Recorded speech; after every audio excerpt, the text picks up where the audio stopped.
ఒక గ్రామంలో ఒక భామ ఉండేది. ఆమె చాలా శుభ్రంగా ఉంటుంది.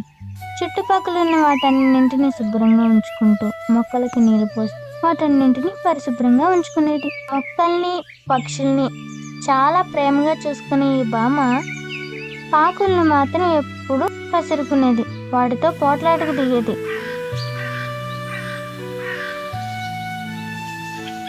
అబ్బచ్చా!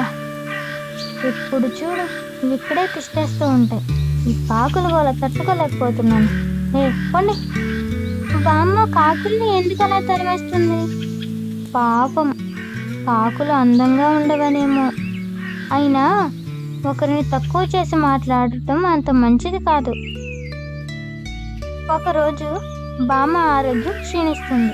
ఎటూ లేవలేని పరిస్థితిలో ఉన్న ఈ బామ్మ చుట్టూ ఆకులు చెత్తలు పడి ఉండటం చూసి చాలా బాధపడుతుంది.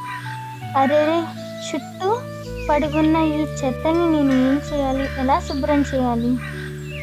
నాకు ఓపిక లేదు. ఎప్పుడూ శుభ్రంగా ఉంచుకుంటే ఆ ఇల్లు చెత్తగా ఉండటం చూసిన ఈ కాకులు ఇలా అంటాయి. ఆ బామ్మ ఇక్కడ లేదా? ఇల్లు వాకిలి అంతా చెత్తతో నిండి ఉంది. నిజమే, కానీ ఏమైంది? బామ్మకి ఒంట్లో బాలేదా? బామ్మ బయటికి వెళ్ళిందా? ఏదైనా ఉండొచ్చు. ఒక పని చేద్దాం, మనమే ఇదంతా శుభ్రం చేద్దాం. బామ్మ మనల్ని ఎప్పుడు తిట్టుకుంటూ ఉంటుంది. చేస్తే బామ్మకు నచ్చదేమో. ఏం కాదు, నచ్చుతుంది అని అన్నీ కలిసి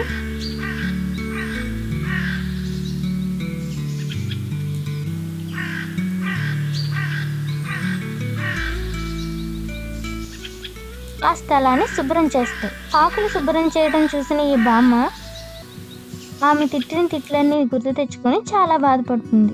అయ్యయ్యో, నేను నాకు నచ్చినట్టు వీటిని తిట్టాను, కానీ ఇంత గోల చేసి ఈ కాకులకి ఇంత పెద్ద మనసు ఉందని నేను తెలుసుకోలేకపోయాను. అరే బిడ్డల్లారా, నన్ను చూసి పారిపోకండి, రండి, ఇవి మీకోసమే, వచ్చి తినండి అని పిలుస్తుంది. ఇది విన్న కాకులు చాలా ఆనందంతో అవన్నీ తినేస్తాయి. ఈ విధంగా బామ్మకి వాటికి మధ్య మంచి స్నేహం ఏర్పడుతుంది.